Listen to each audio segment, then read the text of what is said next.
అన్నదాత అన్నదాత మీ అన్నదాత, చెమటోడ్చి ఆహారాన్నందించే రైతన్నా, అనునిత్యం నీ కండదండగా నిలిచే నేస్తం ఎవరన్నా.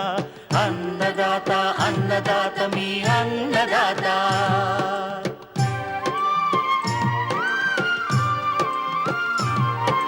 నూతన రీతుల సాగుబడికి, నూరింతలు పెరిగే దిగుబడికి సూచనలిచ్చే సస్య రక్షణకు, పశు పోషణకి శాస్త్ర విజ్ఞానం అందించి ముందుకు నడిపే తెలుగు రైతు భారతదేశానికి మకుటం అయ్యేలా తీర్చిదిద్దే ఆశయంతో మిమ్ము మేలు కొలిపేది అన్నదాత. అన్నదాత అన్నదాత మీ అన్నదాత. అన్నదాత అన్నదాత మీ అన్నదాత. అన్నదాత ప్రేక్షకులకు నమస్కారం. ఈనాటి ముఖ్యాంశాలు: శనగలో మేలైన రకాలు, గుణగణాలు. మధ్య తెలంగాణ మండలంలో వర్షాల అనంతరం పంటల్లో తీసుకోవాల్సిన యాజమాన్య సస్యరక్షణ చర్యలు. అనాస సాగులో మెళకువలు.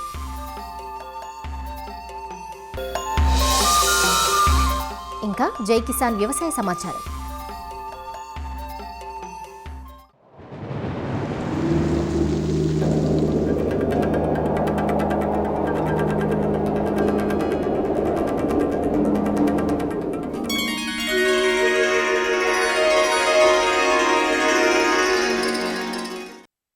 మధ్య తెలంగాణ మండలం కిందకు వచ్చే ఉమ్మడి ఖమ్మం, మెదక్, వరంగల్ జిల్లాల్లో కురిసిన అధిక వర్షాలు పంటల్లో పలు సమస్యలను తెచ్చిపెడుతున్నాయి. ఇక్కడ అధిక విస్తీర్ణంలో సాగయ్యే ప్రత్తి, వరి లాంటి పైర్లలో చీడపీడలు ఉధృతమవుతున్నాయి. వీటి నివారణకు సస్యరక్షణ పద్ధతులు చేపడుతూనే పోషక యాజమాన్యంలో తగిన శ్రద్ధ పెట్టాలి. భూమిలో తేమ ఎక్కువగా ఉండడంతో మొక్కలు నేల ద్వారా పోషకాలను గ్రహించలేవు. కాబట్టి పైపాటుగా అందించడం మేలు చేస్తుందంటూ వర్షాల అనంతరం పంటల్లో చేపట్టాల్సిన యాజమాన్య సస్యరక్షణ పద్ధతులను తెలియజేస్తున్నారు వరంగల్ ప్రాంతీయ వ్యవసాయ పరిశోధనా స్థానం పరిశోధనా సహ సంచాలకులు డాక్టర్ ఉమారెడ్డి. ఈ మధ్య తెలంగాణ మండలం లోపల అంటే పాత ఖమ్మం, మెదక్, వరంగల్ ఈ 3 జిల్లాలలో కూడా ఇప్పటి వరకు 730 మిల్లీమీటర్ల వర్షపాతం కురవాల్సి ఉండే.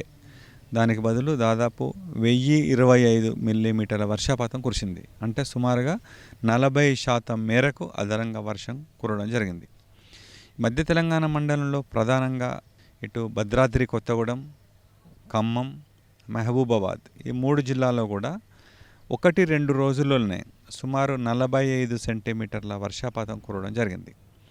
ప్రధానంగా అధికంగా కురిసినటువంటి వర్షాల వల్ల రైతులు ముఖ్యంగా తీసుకోవాల్సిన కొన్ని ప్రత్యేకమైనటువంటి యాజమాన్య పద్ధతులను గమనించినట్లయితే, అంటే అతి ప్రధానమైనటువంటి వాణిజ్య పంట తెలంగాణ లోపల పత్తి.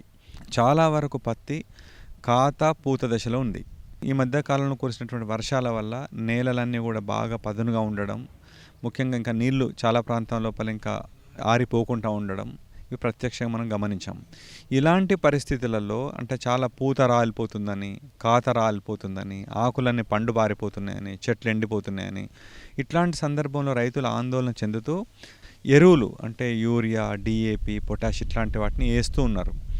రైతులు గుర్తుపెట్టుకోవాల్సింది ఏంటంటే ఇట్లాంటి పరిస్థితులలో నేలలలో ఎరువులు వేయడం వల్ల అంటే భూమి చాలా పదునుగా ఉన్నప్పుడు, నీళ్లు ఇంకా ఆరిపోనప్పుడు ఎక్కువ ఎరువులు వేయడం వల్ల అవి పెద్దగా మొక్కకు ఉపయోగపడవు. దానికి బదులుగా నీళ్ళల్లో కరిగేటువంటి 319 కానీ 13-0-45 లాంటివి కానీ లేకపోతే యూరియాను కానీ ఇట్లాంటి వాటిని నీళ్ళల్లో కలిపి కనుక వారం రోజుల వ్యవధితోటి 2 సార్లు లేదా 3 సార్లు పిచికారీ చేసుకుంటే ఇంకా మనం భూమి మీద వేసిన దానికంటే మంచిగా ఉంటాయి. మొదటిసారి కాసినటువంటి కాత తప్పనిసరిగా మంచి సైజు వస్తుంది, దానివల్ల దిగుబడి బాగా వస్తుంది. కానీ ఒకవేళ రాలిపోయినా కూడా రైతులు పెద్ద ఆందోళన చెందాల్సిన పని లేదు. వాతావరణం లోపల తేమ ఎక్కువ ఉన్నప్పుడు మొక్కలకి పురుగులు రావు, ఎక్కువ మనకు తెగుళ్ళు వస్తాయి. అంటే ఆకుమచ్చలు, కాయకుళ్ళు, బ్యాక్టీరియా, బిఎల్బి లాంటివి ఇట్లాంటివి వస్తాయి. సో కాబట్టి వాటిని నివారించడం కొరకు ఏంటిది ప్లాంటోమైసిన్, వాటితో పాటు M45 కార్బన్ ఇట్లాంటి సింపుల్ తెగుళ్ళ మందులను వారం వ్యవధితో 2-3 సార్లు కొట్టుకోవాలి. నీళ్ళల్లో కరిగేటువంటి ఎరువులు అంటే 319 కానీ 13-045 కానీ లేకపోతే ఈ సూక్ష్మధాతు పోషకాలను కలిగినటువంటి అగ్రోమెన్ మ్యాక్స్ కానీ ఇట్లాంటి వాటికి ఈ తెగుళ్ళ మందులను కలుపుకొని కనుక కొట్టుకున్నట్లయితే మీకు అటు తెగుళ్ళు రాకుండా ఉంటాయి, ప్లస్ మొక్కకు కావాల్సిన పోషకాలు కూడా అందుతాయి. అంతేగాని మీరు పురుగు మందులను కొట్టినా కానీ లేకపోతే నేలకు ఎక్కువ మొత్తంలో ఎరువులు వేసినా కానీ పెద్దగా ఉపయోగం ఉండదు, జరగాల్సిన నష్టం జరుగుతుంది, ఇంకా ఖర్చు పెరుగుతుంది మనకు. సో కాబట్టి ఈ పొరపాటు రైతులు ఎట్టి పరిస్థితుల్లో చేయొద్దు. పత్తి ఎండిపోయింది చచ్చిపోయింది అని చెప్పి మళ్ళీ పెడుతున్నారు పత్తి గింజలు. ఇది సెప్టెంబర్ నెల, ఇప్పుడు పత్తి గింజలు పెట్టడం వల్ల ఉపయోగం లేదు. మనకు దాదాపు అక్టోబర్ చివరి నవంబర్ ఫస్ట్ వరకు చలి పెడుతుంది మనకు. ఇంకా అసలు మళ్ళీ తర్వాత గులాబీ రంగు పురుగు కూడా వస్తుంది మనకు. ఏ రకంగా చూసినా సరే ఇప్పుడు పత్తి పెట్టడం అనేది అస్సలే కుదిరని ముచ్చట. ఇంకా మీకు అవకాశం లేకపోతే సపరేట్గా వదిలిపెట్టి ఏం చేయకుండా ఉండడం బెటర్. కానీ మీరు ఏదో వస్తుందని పత్తి పెట్టడం వల్ల ఇటు కూలీలు ఖర్చు, ఇటు పత్తి గింజల ఖర్చు, దాన్ని పెంచడం కొరకు మళ్ళీ ఖర్చు అవుతుంది మనకు. పత్తి ఎట్టి పరిస్థితుల్లో పెట్టద్దు. నేను చూసిన ప్రత్యక్షంగా పత్తి పెట్టంగా ఇప్పుడు కూడా. సో అది కరెక్ట్ కాదు. గులాబీ రంగు పురుగు కూడా రావడానికి అవకాశం ఉంది కాబట్టి రైతు సోదరులు ఏంటంటే ఫిరమోన్ ట్రాప్స్ని కూడా ఎకరానికి ఒక 10-12 పెట్టుకున్నట్లయితే వచ్చిందా రాలేదో తెలుస్తుంది. వచ్చినట్లయితే దానికి సంబంధించిన ప్రొఫెనోఫాస్ లాంటి మందులను తర్వాత కొట్టి నియంత్రించుకోవచ్చు. అది ముఖ్యంగా పత్తి రైతులు చేయాల్సినటువంటిది. ఇక వరికి సంబంధించిన వాళ్ళు కూడా ఖమ్మంలో, మహబూబాద్ చుట్టుపక్కల కూడా అక్కడక్కడ వరి నాట్లు పెడుతున్నారు. ఇంకా వీలైనంత వరకు వరి నాట్లను ఇప్పుడు పెట్టకుండా ఉంటే మంచిది. సమయం అయిపోయింది మనకు. రీసెంట్గా కురిసినటువంటి వర్షాల వల్ల అంటే కొన్ని కొత్తగూడెం, మహబూబాబాద్, ఖమ్మం లాంటి ప్రాంతాల లోపల కొన్ని ఊర్లలో చాలా విపరీతంగా క్రాప్ డ్యామేజ్ అయింది. కానీ మిగతా ప్రాంతాల లోపల పత్తితో పోల్చుకున్నప్పుడు వరికి పెద్దగా ఇబ్బంది ఏం లేదు. ఎందుకంటే నీళ్ళలో మునిగినా కూడా తర్వాత తేలిన తర్వాత మనకు మంచిగా అవుతుంది వరి. సో దాంట్లో తీసుకోవాల్సిన పని ఏంటంటే మీ ఎకరానికి ఒక 30-35 కిలోల యూరియా, ఒక 10-15 కిలోల పొటాషియం కలిపి తప్పనిసరి వేసుకోవాలి. బూస్టర్ డోసు వర్షాలు పడ్డప్పుడు కొట్టుకపోతుంది కాబట్టి వెంటనే వేయాలి మనం. ప్లస్ ఇంకోటి ఏంటంటే కొంచెం తేమలో ఉన్నది, నీళ్ళలో ఉంది కాబట్టి క్రాపు ఈ బ్యాక్టీరియా లీఫ్ బ్లైట్ అని, లేకపోతే కాండం కుళ్ళు తెగులు అని, అగ్గి తెగులు ఇలాంటి తెగుళ్ళు ఆశించే అవకాశం ఉంది. సో కాబట్టి దాన్ని కూడా ప్లాంటోమైసిన్, అదేవిధంగా కాంటాఫ్ 1 లీటర్కి 2 మిల్లీలీటర్ల చొప్పున, ప్లాంటోమైసిన్ 1 లీటర్కి 0.2 గ్రాముల చొప్పున కలిపి పిచికారి చేసుకుంటే మంచిది.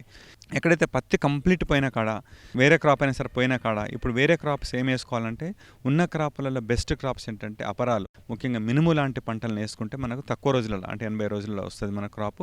తర్వాత మూడో పంట కూడా వేరే వేసుకోవడానికి అవకాశం ఉంటుంది. కొన్ని రోజులు ఆగినట్లయితే మనము మంచి శనగలు వేసుకోవచ్చు, పచ్చజొన్నలు కూడా వేసుకోవడానికి అవకాశం ఉంది. ఇక మిరప కూడా చాలామంది ఇంకా పెడతా ఉన్నారు అక్కడక్కడ. మనం ఈ మధ్యకాలంలో చూసింది ఏంటంటే ఏ పంటను వేసేటప్పుడు ఆ పంటను ఫ్లాట్ బెడ్ మీద కాకుండా రిడ్జ్ అండ్ ఫర్రో వేసుకున్న కాడ ఇన్ని వర్షాలు పడ్డా సరే క్రాప్ కొంచెం రక్షించబడ్డది. సో కాబట్టి మిరపని ఇప్పుడు పెట్టుకుంటా ఉన్నారు, సెప్టెంబర్లో పెడతారు అందరూ. బోధె పద్ధతి లోపల బోధెలు చేసుకొని వాటి మీద కనుక మిరప పెట్టుకున్నట్లయితే మళ్ళీ వర్షాలు పడ్డా కూడా పడడానికి అవకాశం ఉంది. వర్షాలు పడడానికి మళ్ళీ వర్షాలు పడ్డా కూడా బోధె మీద ఉండడం చేత దాని కూడా క్రాప్కి ఏం కాకుండా ఉంటుంది.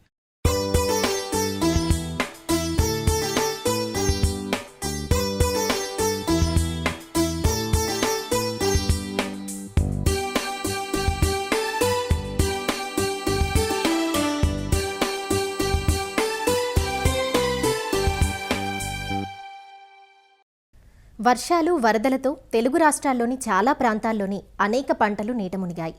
పూర్తిగా దెబ్బతిన్న పంటలు తిరిగి విత్తుకోవాల్సిన పరిస్థితి నెలకొంది. రాబోయే రబీకి నల్లరేగడి నేలల్లో విత్తుకోవడానికి అనువైన పంట శనగ. ప్రాంతాలను బట్టి సెప్టెంబర్ నుంచి నవంబర్ వరకు వేసుకునే అవకాశం ఉన్న ఈ శనగ పంట సాధారణంగా శీతాకాలపు మంచును ఉపయోగించుకొని పెరుగుతుంది.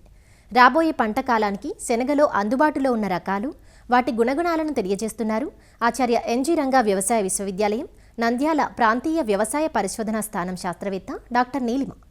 మనం శనగ విషయం కనుక తీసుకుంటే మనకు రబీ అపరాల్లో ఇదొక ప్రాముఖ్యమైన పంట. ఇది నల్లరేగడి నేలల్లో మనకు ఎక్కువగా పండిస్తారు. ప్రాంతీయ వ్యవసాయ పరిశోధనా స్థానం నుంచి విడుదల చేయబడిన అనేకమైన నూతన రకాలు ఇంతకుముందు సాగు చేయబడే పాత రకాలైన JG11 జాకీల కంటే ధీటుగా ఉండి రైతాంగం నందు చాలా ప్రాముఖ్యంగా విస్తారంగా పండించబడుతున్నాయి. మొదటగా వస్తే NBEG 1267 నంద్యాల గ్రామ్ 1267. ఇది మన భారతదేశ ప్రధానమంత్రి శ్రీ నరేంద్ర మోడీ గారిచే మన జాతికి 11/8/2024 అంకితం చేయబడింది. దీని యొక్క ప్రాముఖ్యతలు ఏమంటే ఇది మిషన్ కోతకు అనువైన దేశీ రకము. దీని ప్రత్యేకతలు ఏమంటే 100 గింజల బరువు వచ్చి 22 నుంచి 24 గ్రాములు ఉంటుంది. మరి దిగుబడి వచ్చి వర్షాధారంగా 8 నుంచి 10 క్వింటాలు ఉంటే నీటి తడుల కింద 1 లేదా 2 నీటి తడుల క్రింద 10 నుంచి 12 క్వింటాలు ఉంటుంది. అదేవిధంగా NBEG 924 నంద్యాల గ్రామ్ 924 అనే రకము కూడా మనకి 2024లో నోటిఫై చేయబడింది. ఇది 23.5 గ్రాములు 100 గింజల బరువును కలిగి ఉంటుంది. ఇది నార్మల్గా పండించబడే శనగ రకము, అంటే మిషన్ కోతకి అనువైనది కాకుండా JG11 లాగా ఎక్కువ కొమ్మలు వేసి ఎక్కువ కాయలు వచ్చే రకము. తరువాతి క్రమంలో NBEG 857 నంద్యాల గ్రామ్ 857 అనే రకము. దీనికి పంటకాలం కూడాను మనకి 95 నుంచి 100 రోజులు ఉంటుంది. ఇది కూడా JG11 లాగా ఎక్కువ కొమ్మలు వేసి ఎక్కువ కాయలు కలిగి ఉండే రకము. దీని యొక్క దిగుబడి కూడా 10 నుంచి 12 క్వింటాలు ఉంటుంది. ఇది మన భారతదేశంలోని దక్షిణ రాష్ట్రాలకు అనువైన సాగుకు అనువైనదిగా గుర్తింపబడింది. తరువాతి క్రమంలో మన రాష్ట్రంలో సాగుకు అనువైనవిగా గుర్తింపబడ్డాయి. అవేవంటే Nandyal gram 776, Nandyal gram 452. Nandyal gram 776 అనేది మన రాష్ట్రంలో సాగుకు అనువైనదిగా 2020లో కమర్షియల్గా రిలీజ్ చేయబడింది. 776 అనే రకము మిషన్ కోతకు అనువైన దేశవాళీ రకము. ఇది 2022లో మన రాష్ట్రంలో సాగుకు అనువైనదిగా గుర్తింపబడింది. అదేవిధంగా NBEG 452 ఈ రకము 2020లో మన రాష్ట్రంలో సాగుకు అనువైనదిగా గుర్తింపబడింది. ఈ 452 అనే రకము JG11 లాగానే మనకి ఎక్కువ కొమ్మలు కాసి ఎక్కువ కాయలు వచ్చే రకము. ప్రస్తుతానికి ఇప్పుడు చెప్పబడిన అన్ని రకాలు మనకి ప్రాంతీయ వ్యవసాయ పరిశోధనా స్థానం నందు అందుబాటులో ఉన్నాయి. అదేవిధంగా కాబూలీ రకాల్లో కూడా మనకి NBEG 810, Nandyal gram 810, Nandyal gram 119 అనే రకాలు కూడా మనకు అందుబాటులో ఉన్నాయి. 810 రకము కొంచెం 105 నుంచి 110 రోజులు పంట సాగు కాలము, 6 నుంచి 8 క్వింటాలు వర్షాధారంగా, 8 నుంచి 10 క్వింటాలు 1 లేదా 2 నీటి తడుల క్రింద మనకు దిగుబడి దీన్ని పొందవచ్చు. 100 గింజల బరువు వచ్చి 40 నుంచి 42 గ్రాములు ఉంటుంది. అదే 119 నంద్యాల గ్రామ్ 119 అనే కాబూలీ రకంలో ఇది కొంచెం తక్కువ కాల పరిమితి, అంటే 100 రోజులకే మనకి పంట చేతికి వస్తుంది. దీని 100 గింజల బరువు వచ్చి 38 నుంచి 40 గ్రాములు ఉంటుంది. ప్రస్తుతం ఈ 2 రకాలు కూడా మనకి సాగులో మనకు ప్రాంతీయ వ్యవసాయ పరిశోధనా స్థానం నందు అందుబాటులో ఉన్నాయి. విత్తన లభ్యత కొరకు రైతులు మమ్మల్ని సంప్రదించవచ్చు.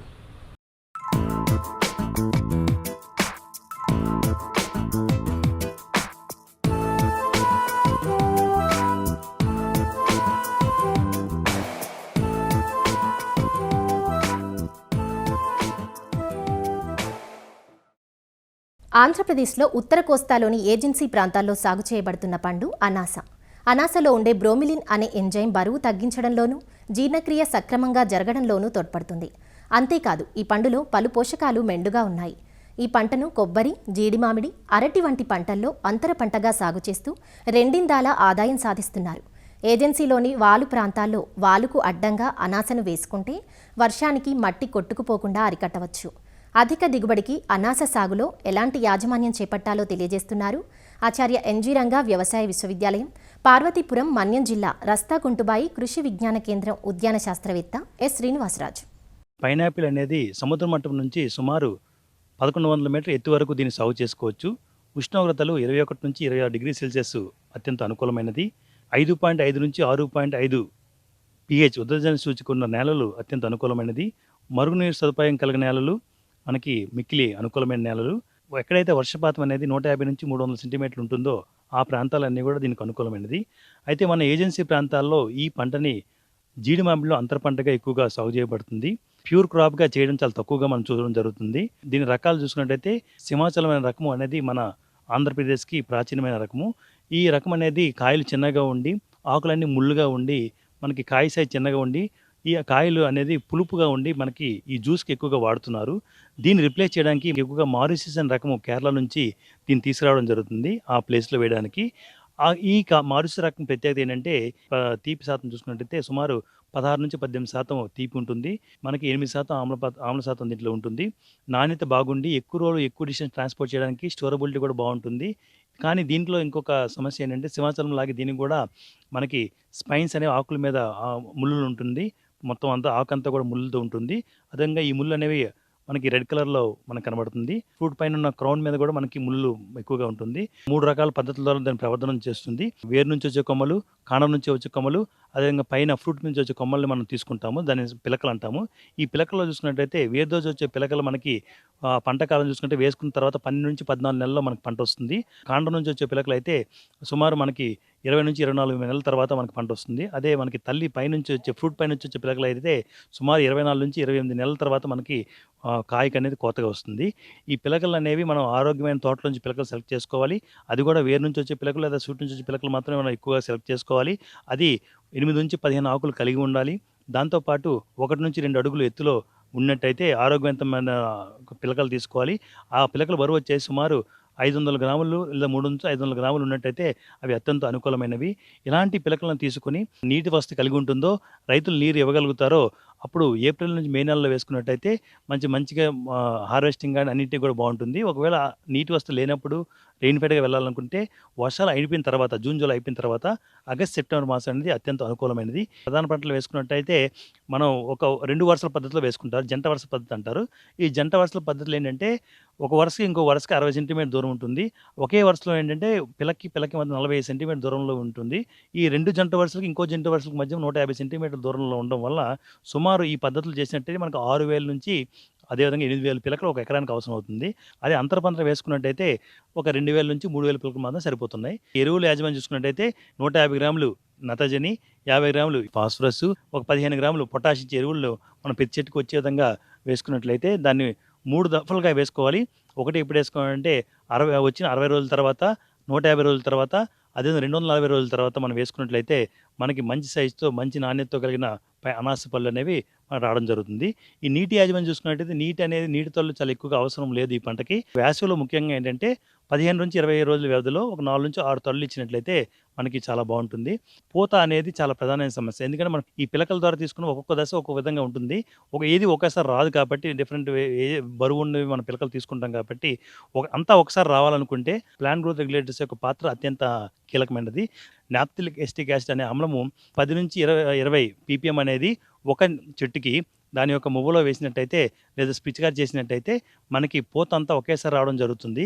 ఈ పూత అంతా ఒకేసారి వచ్చిన తర్వాత పూత వచ్చిన నుంచి మనకి 135 నుంచి 240 రోజులకి మనకి 160 రోజులకి మనకి కాయ అనేది ఏర్పడుతుంది. అదేవిధంగా మనకి సైజు కూడా బాగా పెరగాలనుకుంటే ఒకే ప్లాంట్ మీద ఉన్న సక్కర్స్ ఏవైతే వస్తాయో దాన్ని మనం నిర్మూలించుకున్నట్టయితే మనకి మంచి నాణ్యతతో కలిపి 1 నుంచి 2 కేజీల కల పైనాపిల్ వచ్చి మనకి మంచి దిగుబడి రావడం జరుగుతుంది. ఒక ఎకరా చూసుకుంటే మనకి సుమారు మనకి 10 నుంచి 20 టన్నులు దిగుబడి రావడం జరుగుతుంది ఈ పైనాపిల్.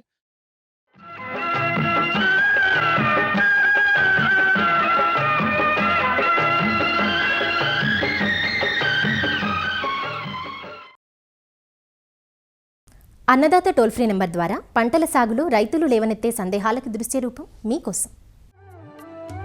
వరి పైరుకు దోమ ఆశించింది, దోమపోటు నివారణ గురించి తెలియచేయండి అంటూ అడుగుతున్నారు నిజామాబాద్ జిల్లా జక్రాన్పల్లి నుంచి భాగ్యలక్ష్మి.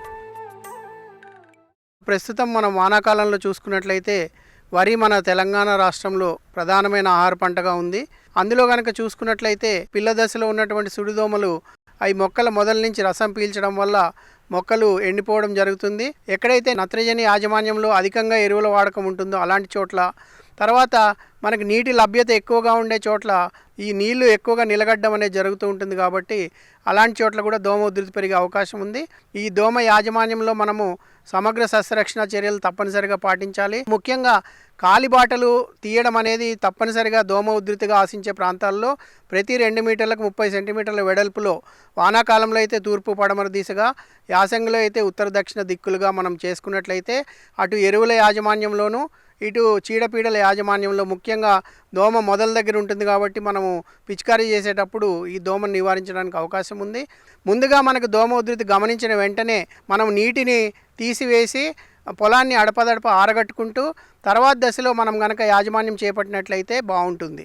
అలాగే ఇక పిలక దశలో కనుక 10 నుంచి 15 పురుగులు దుబ్బుకి ఉన్నట్లయితే మనం ఎసిఫేట్ అనే మందు 1.5 గ్రాములు లీటర్ నీటికి చొప్పున ఎకరానికి 300 గ్రాములు కానీ, అలాగే ఎసిఫేటు మరియు ఇమిడాక్లోపిడ్ అనే మందు ఈ మధ్య అందుబాటులో ఉంది, అది కూడా 300 గ్రాములు ఎకరానికి చొప్పున కానీ, అలాగే బ్యూప్రోఫెజిన్ అనే మందు 1.6 మిల్లీలీటర్ లీటర్ నీటికి చొప్పున 320 ml ఎకరానికి చొప్పున కానీ వాడుకోవచ్చు.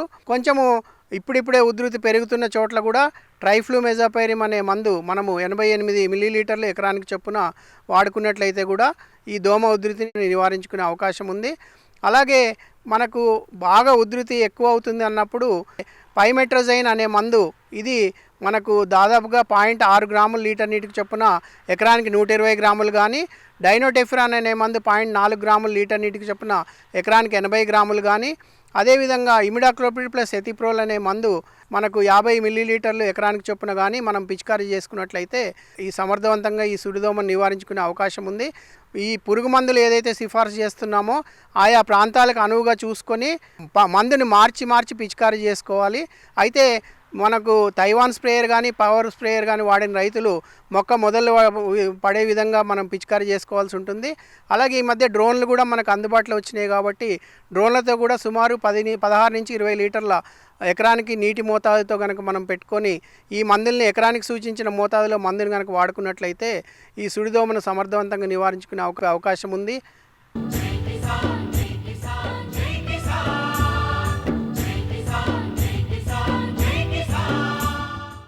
వ్యవసాయ సమాచారం ఇప్పుడు జై కిసాన్లో చూద్దాం. నెల్లూరు జిల్లాలో రబీ సీజన్ సమీపిస్తున్న వేళ విత్తన ప్రాసెసింగ్ యూనిట్ల యజమానులు, ఎరువుల డీలర్లతో వ్యవసాయ శాఖ సమావేశం ఏర్పాటు చేసింది. ఈ ఏడాది సోమశిల జలాశయంలో నీటి నిల్వలు పెరగడంతో 4 లక్షల ఎకరాల వరకు సాగులోకి వచ్చే అవకాశం ఉందని అధికారులు వివరిస్తున్నారు. ఈ నేపథ్యంలో రబీ సీజన్లో విత్తనాలు, ఎరువుల విషయంలో ఎలాంటి కొరత తలెత్తకుండా ఉండేందుకు సమావేశం నిర్వహించినట్లు వివరించారు. నెల్లూరు జిల్లాలో రబీ సీజన్ అనేది ముఖ్యంగా పంటలు వేసే టైము. సోమశిల వాటర్ చూసినట్టయితే దాదాపు 48 టీఎంసీ ఉంది. ఈ నెలాఖరికి కల్లా మనము 50 టీఎంసీని దాటి ఇంకొంచెం ఎక్స్ట్రా వచ్చే అవకాశం ఉంది కాబట్టి మనకి దాదాపుగా 4 లక్షల ఎకరాలు సాగుబడిలోకి వస్తుంది రబీ సీజన్లో. వర్షపాతం కూడా మన వాతావరణ శాఖ పాజిటివ్గా చెప్పింది, వర్షాలు కూడా బాగా పడతాయని. ఆ ఉద్దేశంతో ఇప్పుడు మనకు రాబోయే రబీ సీజన్లో 4 లక్షల ఎకరాలకి ఎరువులు, విత్తనాలు సకాలంలో అన్నీ రెడీ చేయడానికి గాను విత్తనాల డీలర్లతోటి, అదేవిధంగా కంపెనీ మ్యానుఫ్యాక్చరర్స్ మరియు హోల్సేల్ డీలర్స్ తోటి మనం సమావేశం ఏర్పాటు చేసుకున్నాము. మనము అన్ని కంపెనీలకి ఆదేశాలు ఇవ్వటం జరిగింది. మనకి రబీ సీజన్లో సప్లై ప్లాన్ ప్రకారము మనకి అందించాల్సిన ఎరువుల్ని సకాలంలో అందించాలని, అదేవిధంగా డిఎం మార్కెట్తో కూడా మనం ఆదేశించడం జరిగింది. ఎందుకంటే బఫర్ స్టాక్స్ మెయింటైన్ చేస్తా రైతులకి అన్ని ఎరువులు సకాలంలో ఇవ్వటానికి అన్ని చర్యలు వ్యవసాయ శాఖ తీసుకోవటం జరిగింది. అదేవిధంగా మన విత్తనాల డీలర్లు కూడా మన ప్రాసెసింగ్ ప్లాంట్స్ ఉన్నాయి. మనకి నెల్లూరు జిల్లాలో అవసరమైన విత్తనాలు బీబీటీ 5204 అవనివ్వండి, ఆర్ఎన్ఆర్ వెరైటీస్ ఇవ్వనివ్వండి, కేఎన్ఎం 1638, 733 రకాలు మనకు ముఖ్యంగా ఎక్కువ నెల్లూరు మసూరా ఈ రకాలను ఎక్కువ పండించడం జరిగింది. కాబట్టి ఈ రకాలని మనము ప్రాసెసింగ్ చేసి సీడు మనకు అందుబాటులో ఉంచాలని చెప్పేసి మనం ఆదేశించడం జరిగింది. మనకి నెల్లూరు జిల్లాలో వరి ఒక్కటే ప్రధానమైన పంట కాదండి. మనకి దాదాపు 50,000 నుంచి 70,000 ఎకరాలు సోషల్ ఫారెస్ట్రీ కింద యూకలిప్టస్, సరుగుడు ఉన్నాయి. అదేవిధంగా 70,000 ఎకరాల్లో మనకి హార్టికల్చర్ క్రాప్స్ ఉన్నాయి. మ్యాంగో అవనివ్వండి, యాసిడ్ లైమ్ అవనివ్వండి, మిగతా పండ్ల తోటలు అన్నీ కలిపి దాదాపు 140,000 నుంచి 150,000 ఎకరాలు హార్టికల్చర్, సోషల్ ఫారెస్ట్రీ కింద ఉంది. అదేవిధంగా మనకి రబీ సీజన్లో 5 లక్షల ఎకరాలు వ్యవసాయ పంటల కింద ఉంటాయి. అంటే మొత్తం 6.5 లక్షల ఎకరాలకి మనము ఎరువులు అందించాల్సిన అవసరం ఉంటుంది. మన డిపార్ట్మెంటు కూడా మనకి రబీలో అలాట్మెంట్స్ బాగానే ఇచ్చారు సెంట్రల్ గవర్నమెంటు. మన హెడ్ ఆఫీస్ నుంచి కూడా మనకి అన్ని రకాల ఎరువులు సప్లై చేస్తామని కూడా చెప్పడం జరిగింది. మరిన్ని విభిన్న అంశాలతో రేపటి అన్నదాతలో మళ్ళీ కలుసుకుందాం. అంతవరకు సెలవు, నమస్కారం. అన్నదాతలు తమ సందేహాలు, సమస్యలను 1800-425-4085 టోల్ ఫ్రీ నెంబర్లో ఉదయం 10 నుంచి 11 గంటల మధ్య పని దినాలలో సంప్రదించగలరు. ఈ కార్యక్రమాన్ని యూట్యూబ్లో www.youtube.com/అన్నదాత ఈటీవీ లింక్ ద్వారా వీక్షించవచ్చు. అన్నదాత కథనాలు ఈటీవీ విన్ మొబైల్ యాప్లో వీక్షించండి.